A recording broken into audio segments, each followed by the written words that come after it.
उत्तर भारत में आपका इस्तकबाल। मैं हूं आपके साथ आपका मेजबान रहीम अहमद खान। नजर डालेंगे रियासत उत्तर प्रदेश की तमाम बड़ी खबरों पर। आगाज हेडलाइंस के साथ करेंगे।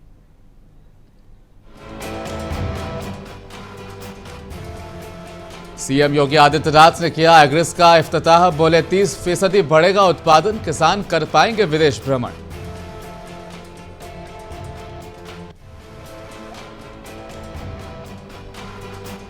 सपा नेताओं ने मिल्कीपुर उपचुनाव को लेकर कसी कमर। हसीब खान सहित कई नेता पहुंचे मिल्कीपुर। कारकुनान ने किया जोरदार इस्तकबाल।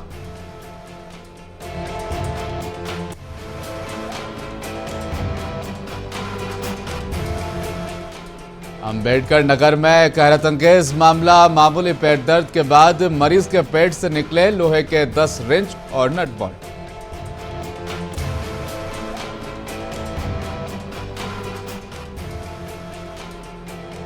सीतापुर में महिला के दुष्कर्म के आरोपी सांसद की गिरफ्तारी को लेकर बीजेपी का लगातार जारी है विरोध प्रदर्शन। राकेश ठाकुर को जल्द गिरफ्तार किए जाने की मांग। तो आगाज करते रियासत की बड़ी खबर के साथ बताते चले। उत्तर प्रदेश सरकार लगातार यूपी के विकास को आगे ले जा रही है। आज इसी कड़ी में सीएम योगी आदित्यनाथ ने लखनऊ में यूपी एग्रेस योजना का इफ्तिताह किया। इस दौरान सीएम ने कहा कि योजना किसानों में खुशहाली लाएगी। इससे प्रदेश में उत्पादन 30% बढ़ेगा।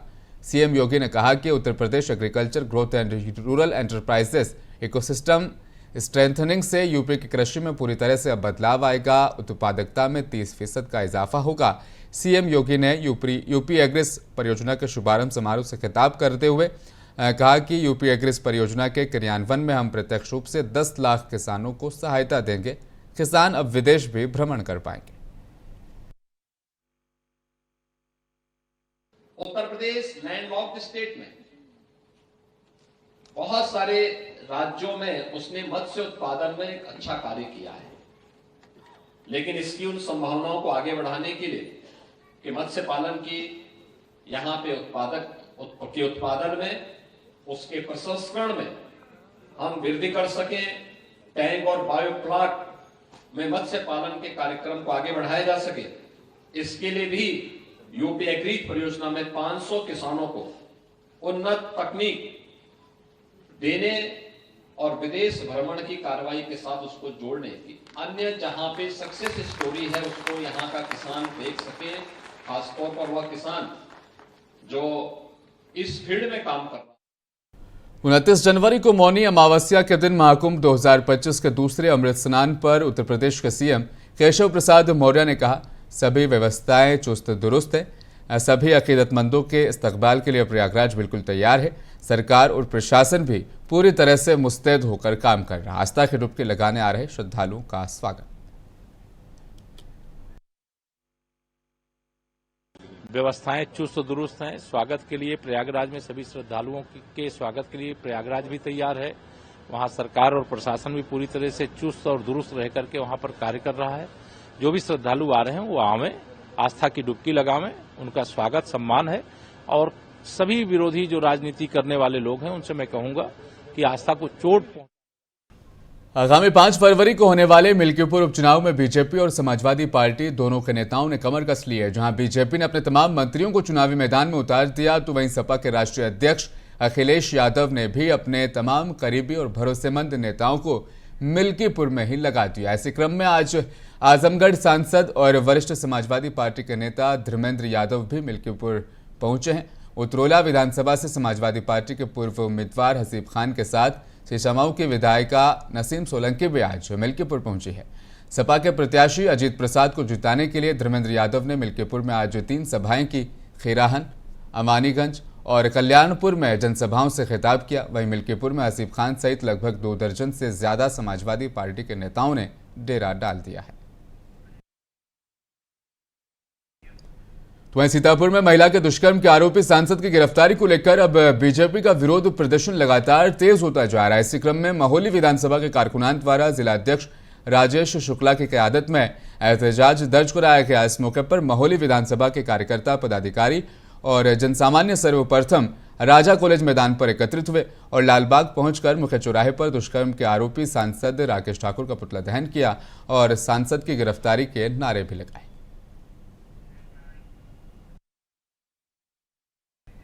गुरु गोविंद सिंह के प्रकाश पर्व पर नूरपुर पहुंचे नगीना लोकसभा सांसद चंद्रशेखर आजाद। इस दौरान उन्होंने मीडिया से बातचीत भी की। उन्होंने कहा कि ऐतिहासिक कार्यक्रम है जो कि पिछले कई सालों से मनाया जा रहा है। इस कार्यक्रम में दूर दराज से आए हुए संतों और महात्माओं को मैं नमन करता हूं। उन्होंने कहा कि बिजनौर की धरती पर तमाम संत और ऋषि मुनि के पैर पड़े हैं। उन्होंने उत्तर प्रदेश सरकार की कानून व्यवस्था पर सवाल खड़े किए। उन्होंने कहा कि चंद्रशेखर हमेशा गरीब, किसान, मजलूम को हक दिलाने की बात इसी तरह करता रहेगा। देखिए, ये हमारी लोकसभा क्षेत्र नूरपुर में आज यहाँ जो है बड़े ज्ञानी संतों के, महान पुरखों के चरण पड़े हैं और यहाँ जो ऐतिहासिक कार्यक्रम जो मुझे लगता है पिछले लंबे समय से जो है होता आ रहा है, वो सफलतापूर्वक जो है उसका वो कार्यक्रम सफल होने जा रहा है और उसी में मैं नतमस्तक होने, मत्था टेकने और पूरे देश के लिए प्रार्थना करने के लिए यहाँ था, अपने क्षेत्र के लिए भी। और मुझे बड़ी खुशी है कि जो बाणियाँ हमारे गुरु ग्रंथ साहिब की जिनका जो है जिन पे प्रकाश डाला जा रहा है, उससे मानवता का बड़ा कल्याण होता है। तो अगर सब लोग इसी रास्ते पे चलें और मिलजुल के आगे बढ़े तो देश तरक्की करेगा। लगातार संतों के मार्ग पर चलने वाले चंद्रशेखर आजाद जो है आज जो है विपक्ष का भी शिकार होते नजर आ रहे हैं, क्या कहना है? क्या फ़र्क पड़ता है? मैं भी उनको सुन रहा था, वो कह रहे हैं कि जब आप अच्छा काम कर रहे हो तो किसी की परवाह ना करो। लखनऊ में भाजपा सांसद और वक्फ संशोधन विधेयक पर गठित जेपीसी के अध्यक्ष जगदम्बिका पॉल ने कहा, कल की बैठक में हमने 44 प्रस्तावित संशोधनों पर सांसदों से प्रस्ताव मांगे थे। हमने एक एक प्रस्ताव को पेश करने का मौका सभी मेंबर्स को दिया। अगर संशोधन पर सदस्यों से सहमति नहीं होती है तब वोटिंग होती है और ये प्रक्रिया है। उनके एक एक प्रस्ताव पर हमने संशोधन पर वोटिंग कराई। बहुमत के आधार पर ही कोई विधेयक पारित होता है। पूरी प्रक्रिया ट्रांसपेरेंसी के साथ मुकम्मल हुई है और इस तरह की तमाम बातें उन्होंने मीडिया के सामने रखी। कल जिस तरह से लोकतांत्रिक ढंग से बैठक हुई और कल जो सरकार द्वारा वक्फ के 1995 के बिल में संशोधन आया था, उस संशोधन को जेपीसी को रेफर किया था, जिसमें पिछले 6 महीने से हमने लगातार राज्यों का दौरा, चाहे महाराष्ट्र हो, गुजरात हो, तमिलनाडु हो, कर्नाटका, तेलंगाना, उड़ीसा, असम, वेस्ट बंगाल, बिहार, यूपी, दिल्ली में 36 बैठकें किया और तमाम स्टेक होल्डर्स के साथ, स्टेट गवर्नमेंट के ऑफिशियल साथ, Waqf board, Shia Waqf board, Sunni Waqf board, minority commission, Islamic scholars, professors, retired जजेज, लायर्स, हाई कोर्ट्स के, सुप्रीम कोर्ट के, सबसे मिले। अब उस पे कल की जो बैठक थी, उस 44 क्लाजेज पे या संशोधन पे हमने माननीय सांसदों से एक संशोधन मांगे थे, क्योंकि वही एक प्रक्रिया होती है। तो उसमें संशोधन आए थे और एक एक संशोधन को प्रस्तुत करने का अवसर हमने सभी सदस्य को दिया।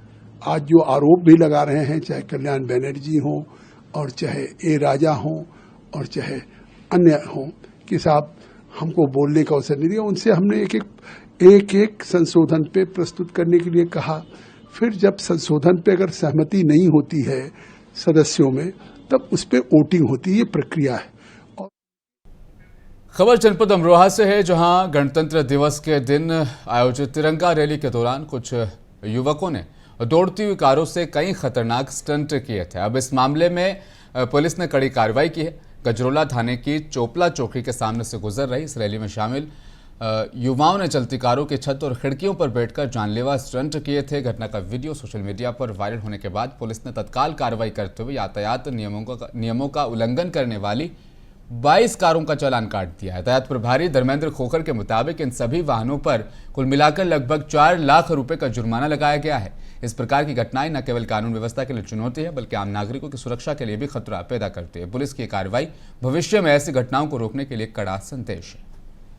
प्रयागराज में आयोजित महाकुंभ को लेकर यूपी रोडवेज ने अपने सभी डिपो से यात्रियों को सुविधा के लिए भले ही खास व्यवस्थाएं वहां पर की गई है, लेकिन कुशीनगर से श्रद्धालुओं के लिए 22 बसों का संचालन किया जा रहा है, जबकि अतिरिक्त 7 शटल बसों सहित गाजियाबाद क्षेत्र की 40 बसों को भी कुशीनगर से चलाया जा रहा है। लेकिन भीड़ के आगे ये सब कुछ नाकाफी साबित हो रहा है।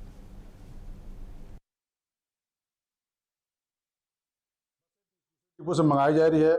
हमने आराम साहब एसएम साहब आराम साहब से बात किया है, सब लोग यही कह रहे हैं गाड़ी भेजी जा रही है। कितनी गाड़ियों की व्यवस्था थी या फिर ये भीड़ पड़ी है तो क्यों व्यवस्था चरमरा गई? यहाँ पे 20 बसों की व्यवस्था थी, जिसमें 20 चली भी गई है। शेष अन्य डिपो से मंगाया जा रहा है, जो मेरे अधिकारी द्वारा कहा जा रहा है कि गाड़ियाँ भेजी जा रही है। शुरू में कितनी गाड़ियों की व्यवस्था महाकुंभ के लिए की गई थी? पड़ौना कैसे मिला कि 40 बस थी यहाँ पे। सिकंदराबाद डिपो की गाड़ियाँ थी, जिसमें 15 बस कल 28 बस कल चली गई थी और 2800 में से कोई आपस में भी नहीं आई, क्योंकि रास्ते में कोई बहालगंज है, कोई जीयनपुर है, कोई आजमगढ़ है, रास्ते में है। सब लोग कह रहे हैं कि 8 बजे 9 बजे 10 बजे तक पहुंचेंगे, जाम लगा हुआ है। लोगों को काफी दिक्कत। लखीमपुर खीरी के जिला चिकित्सालय के डायलिसिस सेंटर में मरीजों की जान के साथ खिलवाड़ किया जा रहा है। चिंता का विषय यह भी है कि जिम्मेदार अधिकारी भी इस पर चुप्पी साधे हुए हैं और लाचार मरीज इलाज के लिए दर दर भटक रहे हैं। पीड़ित ने आरोप लगाते हुए कहा, शिकायत के लिए पिछले कई दिनों से मुख्य चिकित्सा अधिकारी दफ्तर के चक्कर काट रहे हैं, लेकिन सीएमओ संतोष गुप्ता अपने दफ्तर में नहीं मिलते हैं। चिकित्सकों ने मरीज का सप्ताह में 2 दिन डायलिसिस करने के लिए कहा है, लेकिन डायलिसिस सेंटर के कर्मचारी किडनी फेल मरीज का आवश्यकता के मुताबिक डायलिसिस ना करके एक आध घंटे में ही खानापूर्ति वहां वो कर देते हैं। अब पीड़ित इस मामले की शिकायत के लिए मुख्य चिकित्सा अधिकारी दफ्तर के चक्कर काट रहे हैं, लेकिन वहां भी सुनवाई नहीं हो पा रही। तो खबर सहारनपुर के नेहरू मार्केट से है, जहां उस्मान अपने भाई दानिश के साथ नेहरू मार्केट के पास मोबाइल मार्केट में अली नामक शख्स से अपने उधार दिए पैसे मांगने के लिए गया था, जहां मोबाइल शॉप के मालिक और उसके कुछ दोस्तों ने मिलकर युवक के साथ गाली गलौज की, मुखालफत करने पर मारपीट भी कर दी, साथ ही दबंगाई उन्होंने दिखाई है। फिलहाल उस्मान की हालत नाजुक बताई जा रही है। नगर कोतवाली पुलिस भी दबंगों को गिरफ्तार करने के लिए एक्शन मोड में अब नजर आ रही है।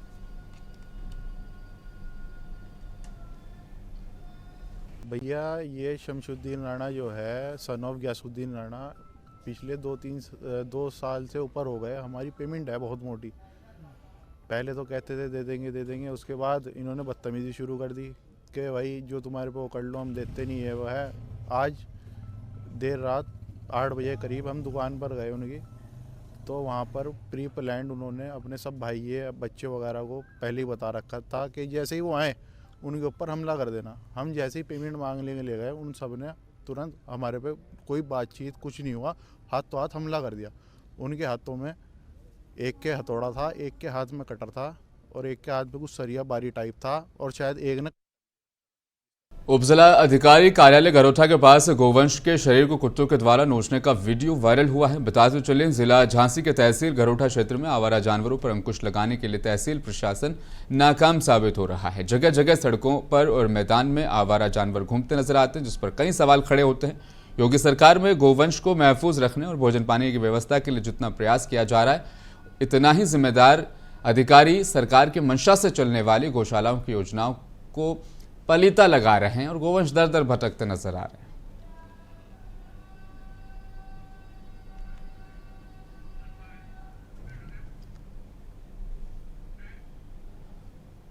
खबर झांसी से है। कचहरी परिसर में प्रेमी प्रेमिका लव मैरिज करने के लिए न्यायालय में आवेदन देने पहुंचे थे, वहीं प्रेमिका के परिजन मौके पर पहुंच गए और दोनों का विरोध करने लगे। प्रेमी प्रेमिका ने अपनी सुरक्षा की गुहार लगाकर डायल 112 को इत्तला दी। सूचना पर पहुंची भारी पुलिस ने दोनों को बालिग होने पर उनकी मर्जी से शादी करा के उन्हें सुरक्षा प्रदान की है।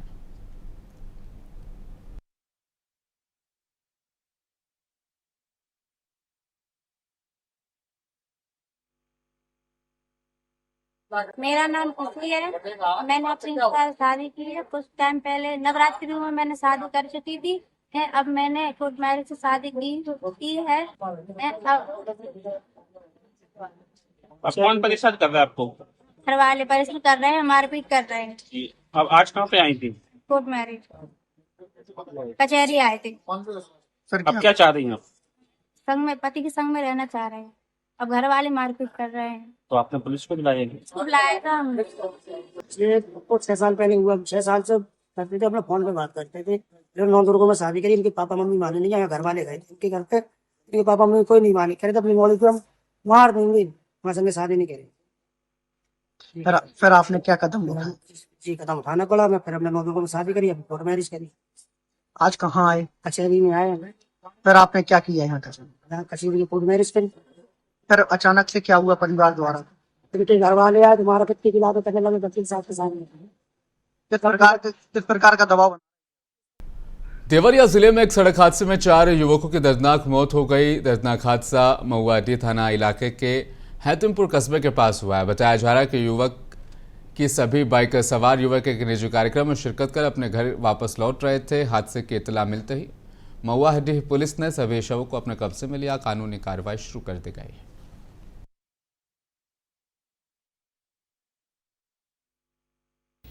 कल 27 जनवरी को समय लगभग 11:15 रात्रि में हेतिमपुर पुल थाना महुआडीह क्षेत्र में 4 बाइक सवार लड़के जिनकी एक ट्रक से टक्कर हो गई, उनकी मौके पर मृत्यु हो गई। इस सूचना पर हमारे थाने की टीम और अन्य अधिकारियों द्वारा घटनास्थल का निरीक्षण किया गया।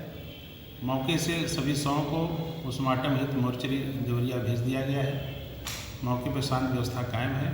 इसमें परिजनों से तहरीर प्राप्त कर अंबेडकर नगर में एक हैरतअंगेज मामला सामने आया है। आज जिला अस्पताल में एक मरीज का ऑपरेशन किया गया तो उस मरीज के पेट से लोहे के 10 इंस्ट्रूमेंट मिले, जिसमें रिंच और नट बोल्ट शामिल है। ऑपरेशन करने वाले जिला अस्पताल के डॉक्टर विपिन वर्मा ने बताया कि ऑपरेशन के बाद मरीज की हालत अब ठीक है। उन्होंने बताया कि साइकोलॉजिकल बीमारी के चलते कभी कभी मरीज मिट्टी खाता रहता है, प्लास्टिक की चीज़ें रेगुलर खाता रहता है, लोहे की चीज़ें खाने लग जाता है, कभी कभी अपने शरीर के बाल नोच कर भी खाता है। इसे ट्राइकोवेजारोव कहते हैं। आज सफलतापूर्वक ऑपरेशन करके उसके पेट से 6 से 7 रिंच और 3 से 4 नट बोल्ट निकाल लिए गए। स्थिति अब ठीक है। मरीज के पिता ने बताया कि कोलकाता गया था, वहाँ से लौटा तो उसकी तबीयत खराब हो गई। पहले कई जगह प्राइवेट में दिखाया तो वहाँ डॉक्टर ने बताया कि पेट में लोहे की वस्तुएं हैं, तो हमें यकीन नहीं हुआ। उसके बाद दूसरे डॉक्टर ने कहा कि इसे लखनऊ ले जाइए, लेकिन बाद में यहाँ आए और ऑपरेशन के बाद ये चीज़ें निकाली गई। ये पेशेंट हमारे पास ओपीडी में शुक्रवार को आए थे। इनको पेट में दर्द था और इनके घर वालों ने बताया कि इन्होंने कुछ खा लिया हुआ है, तो उस समय क्लियर नहीं था इन्होंने क्या खाया हुआ है। फिर हमने इनका एक्सरे और सीटी स्कैन करवाया तो उसमें कुछ लोहे के बोल्ट और रिंच की तरीके चीज़ें हमें दिखाई दी। तो हमने इनके घर वालों को बताया कि ये बाहर जो है कुछ चीज़ें जो है फॉरेन बॉडी की तरीके, मतलब कुछ ये बाहर से चीज़ें खाते रहते हैं। ये एक तरीके की साइकोलॉजिकल बीमारी होती है जिसमें पेशेंट कभी कभार मिट्टी खा लेता है या प्लास्टिक की चीज़ें रेगुलर बेसिस पे खाने लगता है, कुछ लोहे खाने लगते हैं, कुछ लोग शरीर का बाल खाने लगते हैं नोच के। ट्राइकोवेजार उसको बोला जाता है। तो ये पेशेंट उसी बीमारी से ग्रसित था। तो हमने इनके घर वालों को बताया कि ऐसी सी दिक्कत है और इनका ऑपरेशन करके जो इन्होंने खाया है उसको निकालना पड़ेगा। तो आज उसी ऑपरेशन को हम लोगों ने सफलतापूर्वक अंजाम दिया है। कितने सब क्या थे उसमें? करीब 10 इंस्ट्रूमेंट थे, जिसमें करीब 6-7 रिंच थी और 3। ललितपुर एंटी करप्शन टीम ने रंगे हाथों सिंचाई विभाग के स्विचपाल मुश्ताक को रिश्वत लेते हुए पकड़ा है। आरोपी से पूछताछ जारी है। बताया जा रहा है कि यह कोई पहला मामला नहीं, इससे पहले भी सिंचाई विभाग के कर्मचारी को 2 बार एंटी करप्शन की टीम ने रंगे हाथों पकड़ा है। उसके बाद अब स्विचपाल का यह मामला सामने आया है।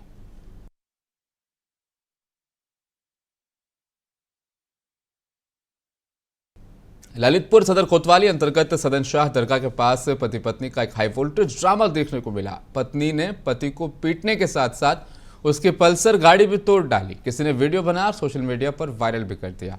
वहीं सूत्रों की माने तो पति पत्नी ITI कॉलेज के पीछे काशीराम आवास कॉलोनी के बताए जा रहे हैं। पति पत्नी स्कूल से लेकर वापस लौट रहा था। पति अपनी पत्नी को रास्ते में गाड़ी रोक ली गई और उसके बाद किसी बातचीत को लेकर नोकझोंक को भी हाई वोल्टेज ड्रामा चला। लगभग 1 घंटे तक दोनों सड़क पर झगड़ते रहे और लोग वीडियो बनाते रहे।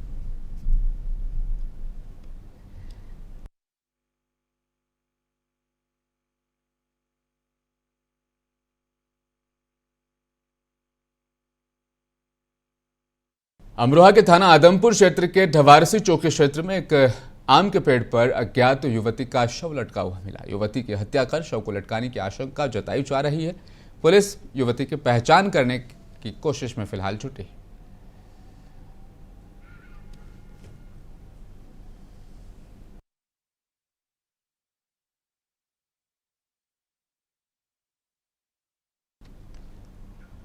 मुंसिफ उत्तर भारत में आज के लिए फिलहाल बस इतना ही। मैं लूंगा आपसे इजाजत। बने रहे मुंसिफ टीवी के साथ।